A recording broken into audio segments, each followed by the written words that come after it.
Channel के like कीजिए, subscribe कीजिए, शेयर कीजिए। भोलेनाथ के चरण में प्रणाम करती हूँ, मैया भवानी के चरण में प्रणाम करती हूँ, गणपति के चरण में प्रणाम करती हूँ, हम अपनी माता पिता के चरण में प्रणाम करती हूँ। मेरा प्रणाम स्वीकार हो प्रभु, मेरा प्रणाम स्वीकार हो। सभी देव देवी के चरण में प्रणाम करती हूँ, मेरा प्रणाम स्वीकार हो प्रभु, मेरा प्रणाम स्वीकार हो। में एक राजा रानी रहा करता था। राजा बहुत बड़ा राजा था, बाकी राजा बहुत पापी था। इतना पापी किसको के बहू बेटी के सुंदरता दिखता था तो राजा उसका शासन भोग करता था। जो संभोग करता था, बाकी रानी के उसका एक भी राजा का संतान नहीं था। रानी अपना कुढ़ते रहती थी कि हे भगवान, हे भोलेनाथ, मेरा पति तो ऐसा कर्म करते हैं कि वही कर्म के वजह से आज तक मेरा एक संतान नहीं हुआ। मेरा क्या गलती है? हे प्रभु, हे भोलेनाथ, कम से कम एगो मेरा लड़का चाहे लड़की मेरा दे दीजिए। क्या हुआ गुरु बहन, बहुत दिन के बाद रानी गर्भवती रह गई। जो रानी गर्भवती रह जाती है उसका एक लड़की जन्म लेते हैं। लड़की जन्म लेते हैं, राजा रानी को बोलते हैं कि मेरी लड़की को शक्ल कभी मत दिखाना, तुम शक्ल कभी मत दिखाना। बेचारी क्या करती थी, रानी अपना बेटी के छिपा के रखती थी। उसका नाम रखी थी सुरमिली। सुरमिली बहुत अच्छा थी, सूरत के मारे एकदम इतना सुंदर दिखती थी, उसका नाम भी सुरमिली रखी थी। क्या हुआ कि वैसी धीरे धीरे राजा अपना चेहरा बेटी के नहीं देखे थे कि मेरा बेटी कैसा है, कि काली है कि गोरी है, कभी नहीं देखा था। अब जो राजा के बात है, धीरे धीरे लड़की 10 साल के हो गया। जब 10 साल के हो गए गुरु बहन, अब क्या हुआ, अब राजा है तब का लौके लिहाजे तो शादी करना ही है। पहले के जमाने में अब जानते हैं गुरु बहन, अब जरूर जानते हैं दीदी गुरु भैया, कि पहले के जमाने में छोटी सी लड़की हो चाहे लड़का हो, उसका शादी कर दिया जाता था। तो लड़की के उसका क्या किए राजा, लोग के लिहाजे एक प्रतापगढ़ में एक नील नाम के एक राजा, उसका लड़का था। प्रताप के राजा के नील नाम के एक लड़का था, राजकुमार। वही लड़का से इसका शादी करवा दिया जाता है। लड़की के शादी करवा दिया जाता है। लड़की छोटी रहती है, वो अपना ससुराल नहीं जाती है। राजा जो चौका पर बैठा रहता है, एक झलक लड़की के देख लेते चेहरा की लड़की बहुत खूबसूरत सुंदर दिख रही है। देख के लड़की विदाई नहीं होता है। धीरे धीरे 14 साल बीत गया लड़की के। 14 साल बीत गया, लड़की धीरे धीरे शरीक हो गया। उसका माँ के तबीयत खराब हो गया। रानी के तबीयत खराब हो गया। अब रानी के लग रहा था कि अब मेरा जान नहीं बचेगा। अपना पति के बुला के राजा साहब के बोलते हैं कि हे राजा साहब, अब लग रहा है मेरे प्राण अब नहीं बचेगा। बाकी मेरी बेटी है सुरीति के, उसका आप देखभाल आपको जिम्मा रहे। आप तो कभी उसका चेहरा भी नहीं देख पाए। बाकी अब मेरा प्राण नहीं बचेगा तो मेरी बेटी अनाथ हो जाएगी, उसका आप देखभाल करिएगा। राजा साहब बोलते हैं कि ठीक है रानी, हम आपको वचन देते हैं कि आपको बेटी के नहीं छोड़ेंगे, उसका हम देखभाल जरूर करेंगे। बोले कि ठीक है राजा साहब। इतना कह के अब अपना माँ के जो बेटी थी सुरमिली, उसका बताती थी कि हे बेटी, मेरे क्या कहें, आपको पापा को आदत अच्छा नहीं था। आपको पापा जेकरा कोई बेटी चाहे कोई पुतोह किसी के बहू जो सुंदरता दिखते थे, उससे को साथ संभोग करते थे और कभी उस सुख चैन से मेरा रहने नहीं दिए थे, सब दिन कुढ़ाते रहते थे बेचारी। और इतना कह के पहले बेटी के बताते थे। और रानी के कुछ दिन के बाद गुरु बहन उसका मृत्यु हो जाती है। जो मृत्यु हो जाती है रानी के, अब लड़की तो अकेले पड़ गया। अब उसका राजा के लगता है बेटी जवान हो गई, 20 साल के लड़की हो गई। जब 20 साल के हो गई, लड़की जवान हो गए, राजा का अब सोचता है कि हम अपनी बेटी के चेहरा नहीं देखे हैं, मेरा बेटी कैसा है, रूप रंग काला है गोरा है, हम अपना बेटी के चेहरा देखेंगे। क्या हुआ, दासी के बोलते हैं कि दासी सुरमिली के जाके बोल दो कि आपको पिता आपसे मिलना चाह रहे हैं। जाके दासी सुरमिली के बोल देती है कि हे राजकुमारी, आपका पिता मिलने आ रहे हैं, जे आपको बोले हैं कि पिता के उसका बोल दीजिए। वो सुरमिली बहुत खुश होती है कि आज तक हम पिताजी के चेहरा नहीं देखे हैं, कभी सामने नहीं आए हैं। खिड़की बेचारी पलंग पर बैठे रहती है, बाकी उठ के खिड़की के द्वारे अपना चुंदरी ओढ़ के अच्छे से खड़ा हो जाती है। उसका राजकुमारी के जो पिता रहते हैं सुरमिली के, राजा साहेब, वो कच्छ में चली जाते हैं। जो कच्छ में सुरमिली के कच्छ में चली जाते हैं, लड़की खड़ा रहती है और उसका नजर उठा के जो राजा बैठ जाते हैं, जाके सोफा रहता है लगल गुरु बहन, सोफे पर बैठ जाते हैं। जो बेटी को चेहरा देखते हैं उसका आंख फटे के फटे रह जाते हैं। राजा साहब सोच मन में विचार करने लगते हैं कि बाप रे बाप, ऐसा चेहरा, इतना सुंदरता आज तक कभी जीवन में नहीं देखे थे। इतना बड़ा उम्र हो गया, कितना सुंदर खूबसूरत है मेरी बेटी, वाह रे वाह, क्या भगवान उड़े के भेजे थे। इसका लग रहा है कि इंद्र के परी है, इतना सुंदर तो इसका माँ भी नहीं थी। मन में उसका पाप वाला ख्याल आने लगा गुरु बहन। उसके मन में राजा साहब के बहुत बुरा मन में ख्याल आ गया। वहां से राजा साहब भर नजर लड़की के ताके नहीं देखे तो इतना से उठ के मन में विचार करने के लिए करते घर वो रूम से निकल गए। जो रूम से निकल गए, बिहान हुआ, सुबह हो गया। एक महात्मा रहते थे, विद्यार्थी महात्मा रहते थे।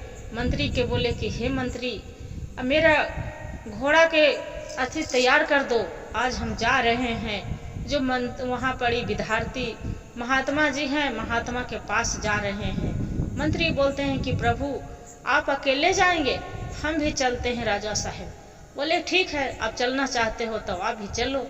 राजा मंत्री भी घोड़े पर, एक घोड़ा पर राजा, एक घोड़ा पर मंत्री चला गया। जो चला गया, जाके मंत्री की राजा साहब वहाँ महात्मा जी के बोलते हैं कि हे महात्मा जी, आपसे एक कोई वचन पूछते हैं, आप मेरा अच्छा जवाब दीजिएगा। जो बोलते हैं कि ठीक है, आप राजन क्या पूछना चाहते हो, बताओ।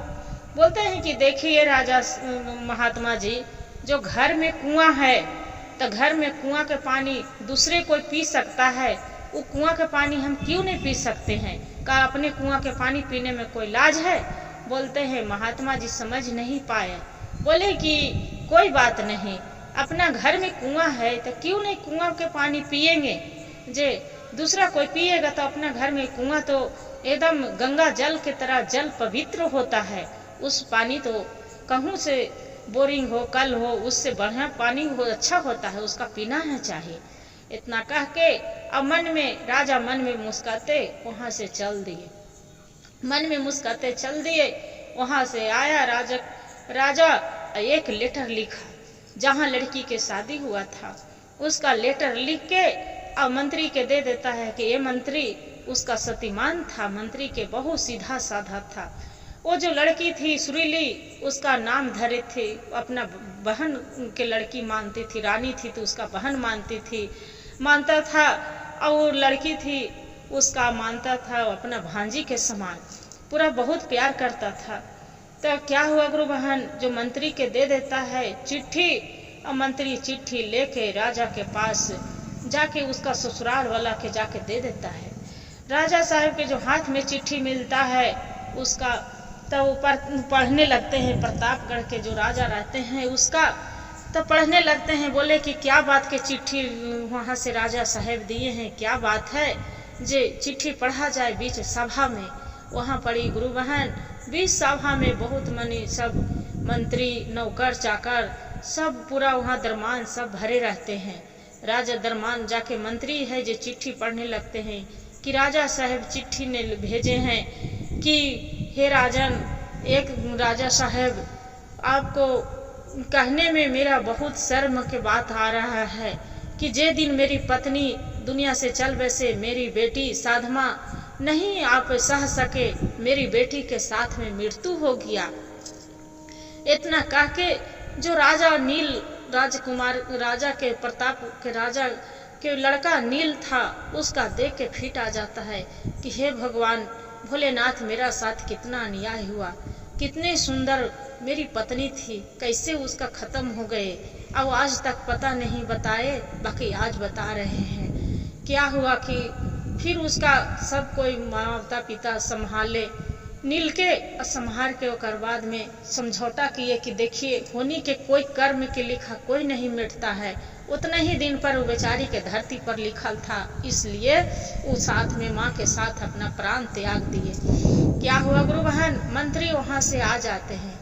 जो मंत्री आ जाते हैं, मंत्री के मन में ख्याल आता है कि हे भगवान, एक क्या राजा साहब के मन में चल रहा है पाप वाला, कि महात्मा जी से जाके बोलते हैं कि घर में कुआं है, दूसरे को जल पी सकता है तो मैं क्यों नहीं पी सकते हैं, क्या का पाप होगा, पाप के नाम पर क्या।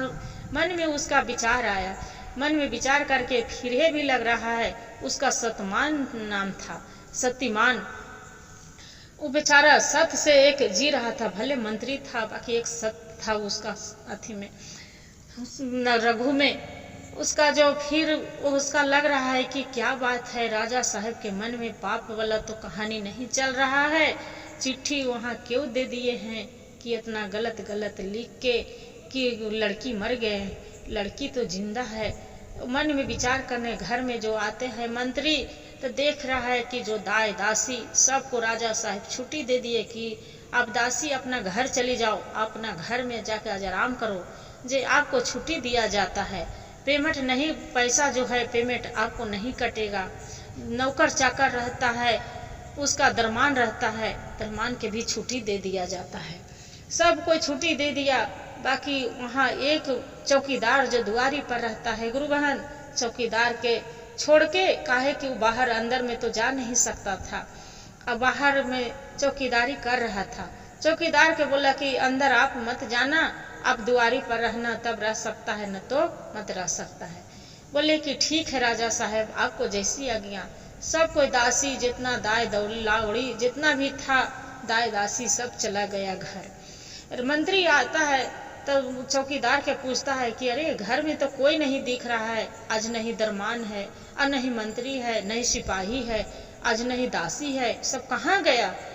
मंत्री जो चौकीदार था तब बोलता है कि हे मंत्री, आज राजा साहेब क्या किए हैं कि सबको छुट्टी दे रखे हैं, बोल रहे हैं कि आज सबको छुट्टी है, जे आज थोड़ा आराम कर लीजिए जाके अपना घर, आपको पेमेंट नहीं कटेगा, इसलिए चले गए हैं, जे आज हम अकेला रहना चाहते हैं घर में।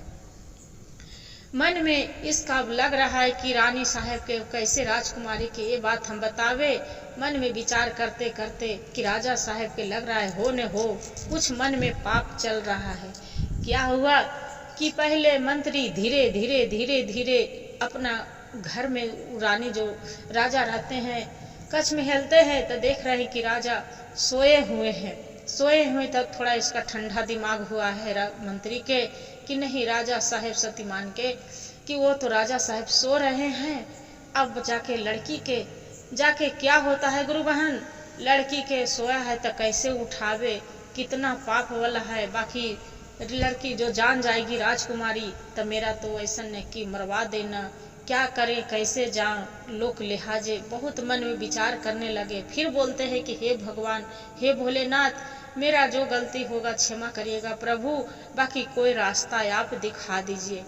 क्या करते हैं मंत्री, देखिए भोलेनाथ के कृपा गुरु बहन कि एक सलाई के तिल्ली रहता है, खिड़की दिया, लड़की जाग रही थी, सोई थी नहीं, खिड़की दिया एक सलाई के तिल्ली फेंकता है, जो सलाई के कांटी फेंकता है लड़की पर गिरता है, लड़की इधर उधर चकमाकाने लगता है। जो चकमाने लगता है तो मंत्री के देखकर धीरे धीरे दरवाजा खोलते हैं, अंदर जाते हैं उसका कक्ष में। राजकुमारी के लड़की चिल्लाने लगती है, जो सुरमिली रहती है जे कि मंत्री आप ये तो क्या कर रहा है, मेरे घर में क्यों कुछ कस के से चिल्लाने लगता है। तब बोलता है कि वह बेटी आप तो मेरी भांजी हैं, जे आपको माँ को बहन मानती थी, आप मेरे भांजी हैं, चिल्लाओ मत, चुपचाप रहो। उसका मुंह बंद कर देते हैं हाथ से। अब बोलते हैं कि देखो आपसे कुछ कहना है, मेरे घर में तो आने में बहुत शर्मिंदा लगा, इतना शर्मिंदा लगा कि कौन रूप में हम आई हूँ, जे हम क्या बता सकते हैं, बाकी किसी से हम कह नहीं सकते, नहीं बता सकते हैं। बोले कि क्या बात है मंत्री, आप बताइए, मेरे से खुल के बताइए। मंत्री बोलते हैं कि हे राजकुमारी, आपको पिताजी एक लेटर भेजे हैं आपको ससुराल में कि मेरी पत्नी के साथ मेरी बेटी भी मर गए हैं। जे राजा साहब के क्या मन में चल रहा है से समझ में नहीं आता है। आज सबको दाई दासी जितना भी नौकर चाकर सबको छुट्टी दे रखे हैं। ये जो आपको राजा साहब थे वहाँ पड़ी एक महात्मा जी के पास गए और जाके बोलते हैं कि हे महात्मा जी, घर में कुआं है, दूसरे दूसरे पानी पी सकता है, अतः हम पानी पिएंगे तो का पाप लगेगा। महात्मा जी समझ नहीं पाए, वो बोल दिए कि अपना घर में कुआं तो पवित्र होता है, क्यों नहीं पी सकते हैं। ऐसे बोलते हैं कि क्या मन राजकुमारी समझ में नहीं आ रहा है क्या बात है। राजकुमारी के मिनट भी नहीं लगे। राजकुमारी बहुत चंचल मन के थी, वह पढ़ी लिखी थी, अच्छा थी, उसका समझ गई तुरंत बात कि मेरे पिताजी के जो माँ बताती थी वही कहानी चल रहा है, मेरे पिताजी के मन में पाप है। बेचारी थी पलंग पर से मंत्री कह के उतना निकल जाता है गुरु बहन। और जो राजकुमारी रहती है वहाँ बैठ के रोवे के सिवाय उसका कुछ नहीं दिख रहा था, रोने लगती है। मंत्री बोलता है कि देखो राजकुमारी सुरमिली, आप यहाँ से अपना जो बचाना चाहते हैं जब तब यहाँ से भाग जाओ, आप यहाँ मत रहिए, नहीं राजा साहब आपको क्या करेंगे पता नहीं। क्या हुआ गुरु बहन, मंत्री से दासी वाला कपड़ा मंगाते हैं कि हे मंत्री आप एक काम मेरा कर दो। बोलते हैं कि क्या बताओ, ताकि जो दासी वाला कपड़ा फटा पुरान रहता है वो वाला कपड़ा ला के दे दो मेरा, जे दे सकते हैं। बोले कि हाँ हाँ क्यों नहीं। दासी वाला जो कपड़ा रहता था मंत्री के पत्नी पहनती थी वही कपड़ा ले जाके और राजकुमारी के दे देते हैं। राजकुमारी क्या करते हैं गुरु बहन कि वही कपड़ा पहन के और वहाँ से धीरे धीरे धीरे घर के कच्छ से अपने कमरे से निकल जाती है। मंत्री जो चौकीदार दुआरी पर रहते हैं बोलते हैं कि दासी आज तो सबको छुट्टी हो गया था, तो तू कहाँ जा रही है, घर में से निकले से तू घर में थी। वो बोलते हैं कि हाँ चौकीदार साहब क्या करे से राजा साहब बोले थे कि एको घर में रह जाना, काहे कि मेरी राजकुमारी अकेले कैसे रह सकती है, इसीलिए हम घर में थी। अपना बेचारी बहाना के और मुंह ढांक के दासी वाला कपड़ा फटा पुरान पहन के और वहाँ से चल दिए। चलते चलते एक तो राजकुमारी बहुत सुखवार थी, चलते चलते चलते चल गए दूरी नदी के किनारे। जो नदी के किनारे सुबह हो गया, राजा साहब जो राजा के नींद टूटता है, रात्रि में जाते हैं 12 बजे अपना लड़की के कच्छ में, तो देखते हैं कि लड़की यहाँ है नहीं, कहाँ भाग चला गया। फिर सुबह हुआ, बेचारी नदी के किनारे जाते हैं, मुंह हाथ धोते हैं और धो के और वहाँ पड़ी भूख उसका लग रहा है, कस के क्या खाए। वैसे करते मन में विचार करते तो देख रहा है कि वहाँ पड़ी थोड़ी दूर में एक चाय बेचने वाला है। बोलते हैं कि भैया मेरा कुछ, अब चाय बेच रहे हैं, कुछ खाने का सामान रखे हैं तो मेरा कुछ दे दो। बेचारी क्या करते हैं कि हाथ में अंगूठी जो पहने रहती है वही अंगूठी चाय वाला के दे देते हैं। वो कुछ खाना उना से वहाँ से खा के अब मन में विचार करते हैं, रो रही थी नदी के ओर पर और सोचती है कि हे भगवान भोलेनाथ आप रास्ता दिखाइए कि अब हम यहाँ से कहाँ जाएं, जे मेरा सकल भेड़ियन देखेगा राक्षस लोग तो नोच के मेरा खा जाएगा, क्या हाल करेगा पता नहीं। इतने सुंदर मेरा चेहरा भगवान उड़े के भेजाए हैं। मन में विचार करते करते गुरु बहन अब बेचारी एक मोची चला गया, मोची की यहाँ मोची चमड़े के चप्पल जूता सी रहा था। मोची के जाके बोलती है सुरमिली की हे मोची ऐसा मेरा कपड़ा एक ठो बना दो चमड़ा के, ऐसा कपड़ा बना दो कि मेरे उसका कि इतना बदबू मारे कि मेरे में कोई ठेके नहीं। बोले कि ठीक है। क्या किए कि चमड़े के उसका बना दिए कपड़ा, सुरमिली पहन के और उसका चलोली नाम रख दिए, चमरोली जो उसका नाम रख दिए चरोली। और क्या हुआ कि वहां से चल पड़े। चल पड़ते धीरे धीरे, चलते चलते चलते चलते चलते शाम हो गया। वहाँ राजा के यहाँ धीरे धीरे पहुँच गया। जो राजा के यहाँ जहाँ उसका ससुराल था, चमोली, उसका चमड़े को जो कपड़ा पूरा पहन के और उसका कोई पास में नहीं आ सकता था, बदबू मारता था। चमोली जाके राजा के यहाँ बोलता है कि दासी, वहाँ दुआरी पर दासी थी, तो बोलते हैं कि हे दासी, यहाँ जो राजा के यहाँ कोई काम मिलेगा तब हम करेंगे। जे मैं बहुत भूखा प्यासा हूँ, कोई काम भी मिल जाए तब। दासी बोलती है कि यहाँ तो सब मंत्र सब भरल है, दाई दासी सब भरल है, काम करने वाली, झाड़ू पोछा वाली, जे पता नहीं राजा साहब कोई रखेंगे कि नहीं रखे, हम नहीं जानते, खुदे राजा साहब से पूछ लो। बोलती है चमोली की, हे थी दासी, मेरा राजा साहब से मिला दो, चलो मेरे मिला दो राजा साहब से खुदे हम पूछ लेंगे। बोले कि ठीक है। राजा साहब के जो जाती है चमोली, उसका बोलते हैं कि हे राजा साहब, ये तो बताइए, मेरा काम है, कुछ तो दीजिए, जे बहुत दिन से भूखे प्यासे हैं। चमोली के बोलते हैं कि अच्छा ये तो बताओ, ये चेहरा ऐसे तो क्या बना, कौन कपड़ा तू पहन लिया है। बोलते हैं कि क्या करें हैं राजा साहब, मेरा जब से जन्म लिए हैं, जब से मेरा यही पहनावा है, मेरी माता पिता यही पहनावा पहनाए हैं, जे चमड़े के ये कभी हम नहीं उतारते हैं, यही कपड़ा है मेरा। राजा साहब सोचते हैं कि अरे कैसनो कोई कुछ हुआ होगा, इसीलिए ये कपड़ा पहन ही है। मन में विचार करके बोलते हैं कि ठीक है, क्या करोगे तू। वो चमोली बोलती है कि हे राजा साहब, आप कोई भी काम दे दीजिए, बाकी वो कोई काम करने के लिए हम तैयार हैं। बोलते हैं कि सबको तो रसोईया, घर में रसोईया है, झाड़ू पोछा वाली है, एक काम करो, तू गाय गोरू के सानी पानी करना और तू गोबर उठाना और गैया चराना।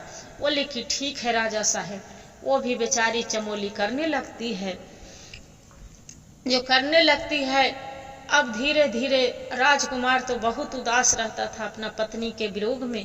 रोज जंगल में जाते थे, घूम घाम के आते थे, वैसे धीरे धीरे रहने लगे। रहते रहते कुछ समय बीत गया। जो नील के माता पिता थे बोले कि ये नील बेटा, तू शादी कर लो राजकुमार के, तुम शादी कर लो।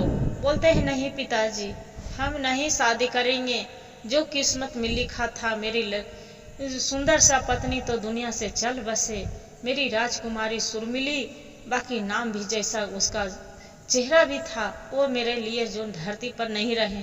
बाकी हम किसी को भागीदार नहीं बन सकते, हम शादी नहीं कर सकते हैं। बाकी क्या हुआ गुरु बहन, कि उसका माता पिता नहीं माने, राजकुमार से, नील से चुपे उसका रिश्ता राजा साहब ढूंढ लिए। राजा साहब के लड़का के नील को शादी ठीक हो गया। अब इसका सुरमिली के लग रहा है, ये जो चमोली के, कि हे भगवान, हे भोलेनाथ, अब तो इनको शादी भी करने के लिए इनको माता पिता तैयार। मेरा पति कितना मेरे से प्यार करते हैं कि मेरे चलते उदास हैं। अब लग रहा है कि जाके हम अपना पति के सच्चाई सब बता देते हैं। बाकी फिर मन में सोच के रह जाता है कि क्यों लाज से हम बतावे कि आपको हम पत्नी हैं, नहीं बता सकते हैं। क्या हुआ कि शादी के टाइम फिक्स हो गया। सुरमिली के मन में तो बेचारी जाके खाली एकरी रोती थी, गाय गौशाले में जाके रोती थी और गाय के सेवा पानी करती थी, गैया चराती थी। अब वैसी करते शादी के टाइम फिक्स हो गया। अब सुरमिली के बोले कि हे सुरमिली, तू काम बहुत अच्छा करती है, आपको काम से मेरा बहुत पसंद है, इतना अच्छा तू काम करती है, खाना दाना कोई भी काम में लगा देते हैं, आपको सब काम में मन लगता है। आपको जो शादी वाला जो काम है घर में, आप ही को संभालना पड़ेगा। बोलते हैं बेचारी के ना मन होते भर में अपना चेहरा मुड़ी हिला देती है कि ठीक है राजा साहब, हम सब कर लेंगे। तो सब कर लेगी ना, तो कि हाँ राजा साहब हम कर लेंगे। मन में उसका लग रहा है कि हे भगवान, देखिए गुरु बहन, किसी को पति पत्नी के रहते भर में जो शादी करेगा तो उसका आग में जलते के सिवान उसका कुछ नहीं दिखेगा। वो गुस्से से तल तल करती थी ये चमोली, जो गुस्से से तल कर रही है कि मेरे रहते भर में मेरे पति कैसे शादी करेंगे, क्या करें, कैसे करें। वैसे मन में विचार करते वहाँ कुम्हार आया, हड़िया बर्तन लेके आया, दिया बाती। बोलते हैं कि चमोली ये कहाँ रखे दिया बाती, हड़िया सब कहाँ रखे, जो बताओ। 3-4 खेवा पूछा। कहाँ रखे? चमोली कुछ नहीं बोल रही थी, हर हर खाली आंसू के सिवा कुछ नहीं निकल रहा था। फिर कुम्हार पूछता है कि चमोली ये तो बताओ कहाँ रखे, कब से बोल रही हो? तो उसका गुस्सा के मारे तलतल रहती है। बोलती है चमोली कि ये काम करो, जाके दुआरी पर से पटक दो हड़िया। सब जाके हड़िया दिया बत्ती सब पटक देता है, सब फूट गया।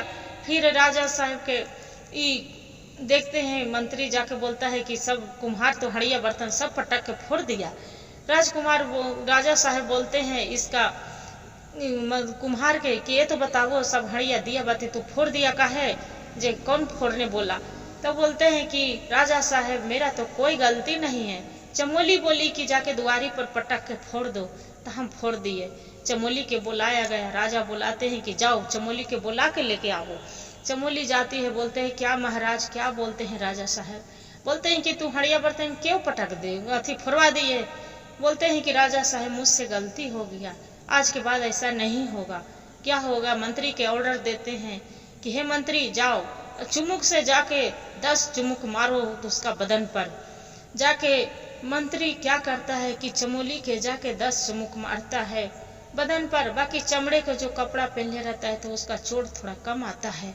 बाकी फिर बेचारी रोते रोते चली जाती है गाय घोर के। फिर आते हैं तेल वाला, तेल लेके आते हैं बनिया। बोलते हैं कि ये चमोली ये तेल कहाँ रखे, बताइए जे कहाँ रखे? चमोली गुस्से के मारे बोलते हैं कि ये काम करो, ये तेल नाली में सब पूरा उझल दो। क्या करता है कि जो बनिया रहता है सब पूरा टीना नाली में उझल देता है। राजा साहब देखे कि ये तेल कैसे नाली में क्यों तेल उझल दिया, सरसों के तेल नाली में क्यों उझल दिया? बोलते हैं कि राजा महाराज मेरे कोई गलती नहीं है। चमोली ने बोले कि सब तेल नाली में उझल दो। राजा साहब बोले उझलने के लिए, इसीलिए हम उझल दिए। चमोली के फिर राजा गुस्से के मारे तलातल रहता है। फिर चमोली के बुलवाते हैं कि जाओ मंत्री के कि जाओ चमोली के बुला के ले आओ। जाते हैं मंत्री के चमोली राजा साहब आपको बुला रहे हैं। गाय गौशाले में चमोली रहती है। फिर बोलते हैं कि अच्छा ये तो बताओ चमोली क्यों तू तेल उझलवाया, नाली में क्यों ढलवाया? बोलते हैं कि राजा साहब मेरे से गलती हो गया, जो सजा देना है राजा साहब आप दे दीजिए, बाकी घर से मत निकालिए।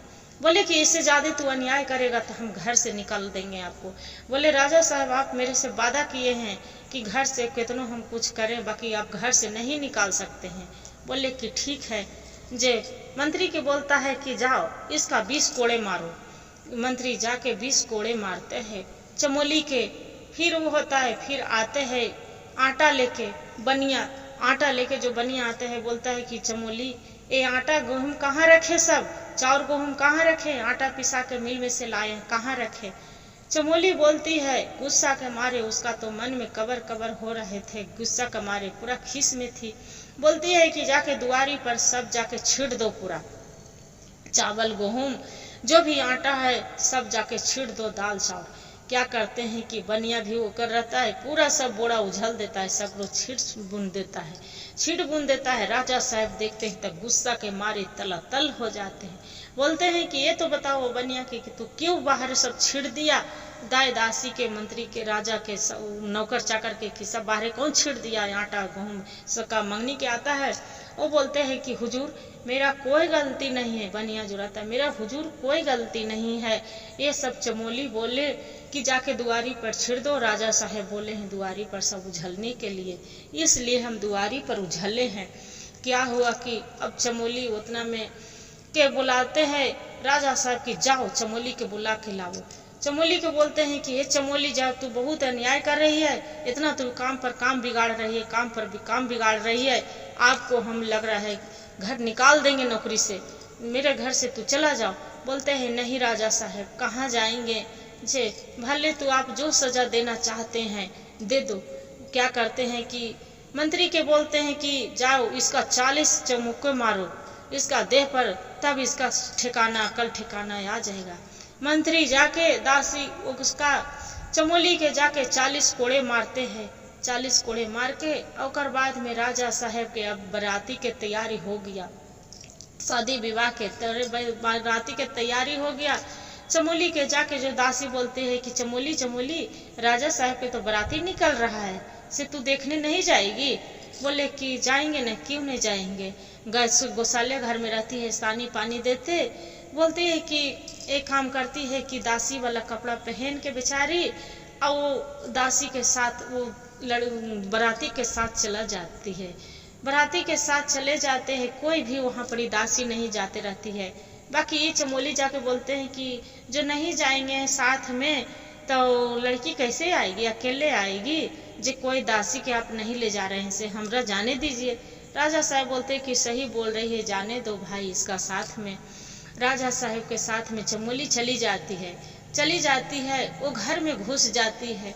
घर में घुस के दासी के जहाँ लड़की निहावल जाता है, गुरु बहन हल्दी के बाद जो बराती जाते हैं लड़की निहावल जाता है, जहाँ दासी को बोलते हैं कि अच्छा ये तो बताइए राजा साहब की जो पत्नी होने वाली है जो किधर है, जो उससे हम राजा साहब मिले, बोले हैं कि जाके उससे लड़की से पहले तुम मिल लो। बोले कि उका है, देखिए निहावल जा रहा है, जे उका है लड़की। जाके देखते हैं लड़की सामली रहती है, बड़े बड़े आँख रहते हैं। जाके बोलती है चमोली कि लड़की मुंह गाड़ले रहती है, शीश झुकैले रहती है नीचे के। चमोली जाके बोलती है दासी के कि हे दासी एक बात बोले, वो मेरे बात के तो बुरा नहीं मानोगे। बोले कि नहीं नहीं, क्यों बुरा मानेंगे, आपको राजा साहब लाए हैं देखने के लिए, तो मैं क्यों बुरा मानेंगे। बोले कि देखो राजकुमार तो बहुत सुंदर है, इतना खूबसूरत है कि क्या बता सकते हैं, बाकी राजकुमार की जोड़ी में नहीं है उनको, जे ये सामली है, बड़े बड़े आँख है, राजकुमार कितना खूबसूरत है। बोले हाँ ये तो बात सही है, जे क्या करें, कोई उपाय बताओ। तो देखो एक बात बतावे, आप करोगे। तो बोले कि हाँ क्यों नहीं करेंगे। चमोली क्या करती है, बोलती है कि हे दासी ये काम करो, जो पीला वाला मिट्टी होता है, जे आप चूल्हा चौकी नीपते हैं, वो वाला मिट्टी इसका पूरा बदन में लगा दो, चेहरा निखर जाएगा। बोले कि ठीक है। क्या किए कि जो लड़की रहती है उसका पूरा बदन में पीला वाला मिट्टी लगा देते हैं, मुँहे काने पूरा, चेहरा तो क्या मिट्टी से चेहरा निकलेगा गुरु बहन, उसका कोई चेहरा जस के तस रह जाते। बोले कि रानी अथी दासी आपको तो ये चेहरा नहीं निकला। अरे ऐसे नहीं निखरेगा, एक काम करो, इसका गर्म पानी खौला के इसका बदन पर डाल दो, इसका देखो कितना बढ़िया शक्ल सूरत हो जाएगा। क्या करते हैं कि लड़की के खल पानी पूरा देह पर डाल देते हैं गरम, जो गर्म पानी डाल देते हैं लड़की के पूरा फोका के मारे पूरा लड़की रोते रहती है। ऊपर से दुपट्टा उड़ा दिया, कपड़ा पहना दिया और चौका पर बैठा दिया, और लड़की मनो पूरा जलन के मारे रोते रहती है, कस के रो भी नहीं था। सब बोलते हैं कि लड़की रो रही है, काहे कि कोई पूछते हैं दासी की लड़की क्यों रो रही है। बोलते हैं कि अरे राजा साहब लड़की रो रही है कि अपना मायका छोड़ के जाने पड़ता है, तो कोई भी बेटी रोती है ससुराल जाने बखत, इसलिए ये लड़की रो रही है। बाकी बेचारी तो जलन के मारे रो रही थी। क्या हुआ, लड़की के साथ राजकुमार के शादी हो गया नील के, और लड़की के विदाई हो गया। जो विदाई हो गया रास्ते में जा रहे हैं, पूरा जो फोका पड़ा था पूरा चिपक के फूट गया, कपड़ा में सब पूरा घाव पूरा चिपक रहा है। वैसी घर आती है, जब घर आती है चमोली, ओकर पहले ही शादी होवे के पहले ही चमोली अपना घर आ जाती है। जो राजा के घर आ जाते हैं, पता चला कि चमोली के दासी जाके बताती कि चमोली राजा साहब के शादी हो गया, लड़की घर आ रही है, जो परछन के तैयारी करिए। परछन के तैयारी करते हैं तो देखते हैं कि पूरा बदन जलल है। कुछ राजा साहब कितनों इलाज करवाए, कितनों कुछ डॉक्टर वैद्य करवा लिए, बाकी वो लड़की मृत्यु हो गया, मर गई। जो मर जाती है, राजा साहब जो राजकुमार नील रहते हैं कि देखे पिताजी आपको पहले ही बताए थे ना कि मेरा शादी के भागीदारी मत बनाइए, मेरा किस्मत में पत्नी लिखा है नहीं, मेरा पहली वाली पत्नी तो दुनिया से चल बसे, तो दूसरे से क्या मेरा सुख मिलता। से देखिए ये भी दुनिया से चल बसी, दूदू को पत्नी के मृत्यु के हम भागीदारी बन गए हैं। बाकी क्या हुआ गुरु बहन, बोले कि कोई बात नहीं। जो दासी थी राजा राजकुमार बहुत कुमार अथी रहने लगे, उदास रहने लगे। फिर जंगल में जाते थे शिकार करने के लिए, उन्हें घूमते घामते थे और वो जाते थे। अब क्या हुआ, जो चमोली थी गाय रोज जाके चराने जाती थी गैया जंगल में, और एक नदी था, और नदी में अपना बेचारी कपड़ा उतार देती थी और उतार के नदी में रोज स्नान करती थी और वैसी कपड़ा साड़ी के ऊपर तरह से साड़ी और ऊपर से कपड़ा पहन लेती थी, वही चमड़े वाला जो पहन लेती थी चमोली। अब वैसे ही करते करते 2 दिन बीत गया, 3 दिन बीत गया।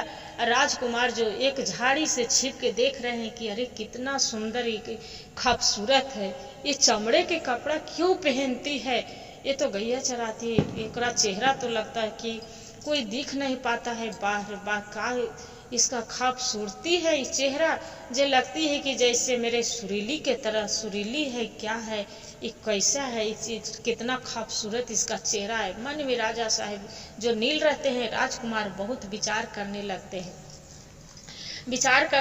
वैसे करते करते 2 दिन बीत गया गुरु बहन, 3 दिन, 4 दिन, 5 दिन बीत गया।